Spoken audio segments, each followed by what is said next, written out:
اس کائنات کو اللہ نے اپنا سب سے بڑا گفٹ دیا ہے اس مہینے میں. اللہ تعالیٰ چاہتا قرآن کریم کسی مہینے میں بھی اتار دیتا. اللہ نے رمضان کو ہی کیوں چنا؟ اور صرف چنا ہی نہیں، اللہ نے قرآن میں اس کو مینشن بھی کیا، ذکر بھی کیا. شہر رمضان الذی انزل فیہ القرآن، رمضان کا مہینہ وہ مہینہ ہے جس میں ہم نے قرآن دنیا میں نازل کیا ہے. ھدی للناس، جو ساری کائنات کے لیے ہدایت ہے. رمضان قرآن کا مہینہ ہے. قرآن اسی مہینے میں اترا، قرآن اسی مہینے میں ہمارے نبی جبریل کو سناتے تھے، اور اس مہینے میں ہی پوری دنیا میں جتنا قرآن پڑھا جاتا ہے سال کے 11 مہینے نہیں پڑھا جاتا. پوری دنیا میں کروڑوں حافظ رمضان کے ہی مہینے میں تراویح کی نماز میں مقتدیوں کو قرآن سناتے ہیں. میرے بھائیوں، رمضان کو قرآن کا مہینہ بنا لو. جانتے ہو قرآن بڑی عجیب کتاب ہے. قرآن بڑی عجیب کتاب ہے. آج اس قرآن کے بارے میں جس طریقے کی باتیں ہو رہی ہیں اور جو اعتراضات ہو رہے ہیں یہ کوئی نئے نہیں ہیں. 1400 سال سے اس کتاب کے پیچھے، اس کلام کے پیچھے بڑی سازشیں ہوئیں، مگر لوگ یہ بھول گئے یہ کسی انسان کا کلام نہیں ہے، یہ اللہ کا کلام ہے. یہ اللہ کا کلام ہے اور اللہ اپنے کلام کی حفاظت کرنا جانتا ہے. دنیا کے اندر جتنے قرآن کے نسخے سب جلا دیے جائیں، جتنے قرآن موجود ہیں سب دریا میں بہا دیے جائیں، تب بھی میرے رب کا وعدہ ہے انا نحن نزلنا الذکر وانا لہ لحافظون. قرآن ہم نے اتارا ہے، قرآن کی حفاظت ہم کریں گے. اور قرآن کی حفاظت اللہ جب کرنے پر آتا ہے تو 7 سال کے 6 سال کے بچے کے سینے میں قرآن اتار دیتا ہے. دنیا کی کوئی اور کتاب لا کے دکھا دو، 6 سال کا بچہ اتنی موٹی کتاب پوری یاد کر لے اور فر ایک زبر اور زیر کے فرق کے بغیر پڑھ کے سنا دے. یہ کسی کتاب کے ساتھ اگر ممکن ہے تو یہ رب کا قرآن ہے. میرے بھائیوں، اللہ نے اپنی کتاب کو یہ اعزاز بخشا ہے. اللہ کے نبی ایک دعا کرتے تھے، لمبی دعا ہے. دعا کا جو آخری ٹکڑا ہے، اللہ کے نبی دعا کرتے تھے کہ اے اللہ، میں تجھ سے دعا کرتا ہوں ان تجعل القرآن ربیع قلبی ونور صدری وجلاء حزنی وذہاب ہمی. اے اللہ، تو قرآن کو میرے دل کی بہار بنا دے. دیکھیے دعا کے الفاظ پر غور کیجیے. ہم نے قرآن کو صرف ایک کتاب سمجھ کے رکھا ہے. نہیں بھائی، یہ کتاب نہیں ہے، یہ رب کا کلام ہے. اس نے ڈاکوؤں کو عابد بنا دیا. اس نے عمر بن خطاب جیسے سخت دل کو اسلام کے دامن میں لا کر کے عمر فاروق بنا دیا. اس نے بڑے بڑے شاعروں اور بڑے بڑے زبان دانوں کو اپنے دانتوں تلے انگلی دبانے پر مجبور کر دیا. یہ قرآن وہ کتاب ہے جسے پڑھ کے میرا نبی رویا کرتا تھا. یہ قرآن وہ کتاب ہے جسے پڑھتے ہوئے صحابہ رویا کرتے تھے. یہ قرآن وہ کتاب ہے، میرا رب کہتا ہے لو انزلنا هذا القرآن على جبل لرأيته خاشعا متصدعا من خشیۃ اللہ. یہ قرآن ہم کسی پہاڑ پہ اتار دیتے، پہاڑ اللہ کے ڈر سے چور چور ہو جاتا. وہ قرآن آج ہمارے پاس ہے. میرے نبی دعا کر رہے ہیں کہ اے اللہ، تو قرآن کو میرے سینے کی بہار بنا دے. ان تجعل القرآن ربیع قلبی، اے اللہ اس قرآن کو تو میرے دل کی بہار بنا دے. ونور صدری، میرے سینے کی روشنی بنا دے. اس قرآن سے میرے سینے میں نور پیدا ہو جائے. وجلاء حزنی، اور اے اللہ اس قرآن کو میرے غموں کا علاج بنا دے. میرے سارے دکھوں کا علاج تو اس قرآن کو بنا دے. جب میں قرآن پڑھوں میری ٹینشن دور ہو جائے، میں قرآن پڑھوں میرے تکلیفیں دور ہو جائیں، میں قرآن پڑھوں میرے مسئلے حل ہو جائیں. وذہاب ہمی، میری ساری ٹینشن دور ہو جائے، میرے غم دور ہو جائیں. یہ قرآن وہ کتاب ہے میرے بھائی.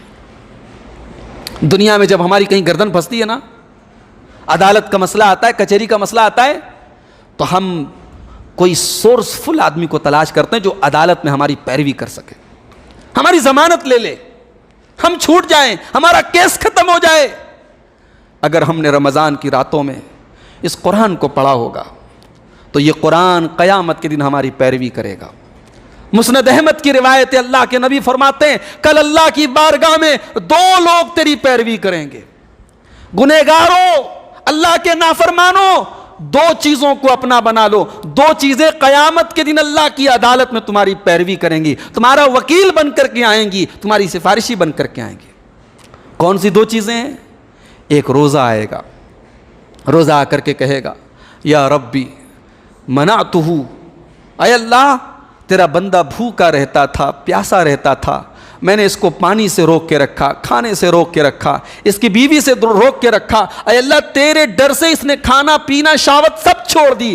الہی میں روزہ ہوں, میں اس کی پیروی کرنے آیا ہوں, الہی میری پیروی قبول کر لے, اس کو معاف کر دے. اس کے بعد قرآن آئے گا اور قرآن کہے گا یا ربی منعتہ النوم باللیل. اے اللہ سارے لوگ رات میں گپیں لڑایا کرتے تھے, رات بھر لوگ آوارہ گردی کیا کرتے تھے, یہ رمضان کے مہینے میں میری تلاوت کیا کرتا تھا, اس نے اپنی راتوں کو قرآن کے لیے قربان کیا تھا. اے اللہ میں قرآن ہوں اور میں اس کے حق میں سفارش کرنے کے لیے آیا ہوں, میں اس کی وکالت اور پیروی کرنے کے لیے آیا ہوں. اے اللہ تو میری سفارش قبول فرما لے. اور حدیث کے الفاظ ہیں, مسند احمد کی روایت ہے, فیشفعان, روزے کی اور قرآن کی شفاعت اللہ تعالیٰ قبول فرمائے گا, اور روزے اور قرآن کی سفارش سے آدمی کی بخشش ہو جائے گی. میرے بھائی یہ قرآن ہمارا سفارشی بن کر کے آئے گا. اس قرآن کو کوشش کرو رمضان میں کثرت سے تلاوت کرو, اور دو طریقے سے تلاوت کرو. ایک تو نارمل آپ جو تلاوت کرتے ہیں وہ تلاوت کریں, ایک ہر پر 10 نیکیاں ملیں گی. آپ ایک پارہ روز پڑھ سکتے ہو, ایک پارہ پڑھیں, 2 پارہ پڑھ سکتے ہو 2 پارہ پڑھیں. اور یہاں ایک مسئلے کی وضاحت بھی میں کر دوں. اللہ کے رسول کی صحیح حدیث ہے کہ 3 دن سے کم میں قرآن ختم کرنا صحیح نہیں ہے, مگر صحابہ کرام کا اور سلف صالحین کا عمل موجود ہے کہ رمضان میں بہت سارے صحابہ 2 دن میں قرآن ختم کر لیتے تھے. اسی لیے اس حدیث کو اور صحابہ اور تابعین کے عمل کو سامنے رکھ کر کے اہل علم نے کہا ہے کہ جو فضیلت والے ایام ہیں اور جو فضیلت والی راتیں ہیں ان میں یہ پابندی نہیں ہے, یہ عام دنوں میں یہ پابندی ہے.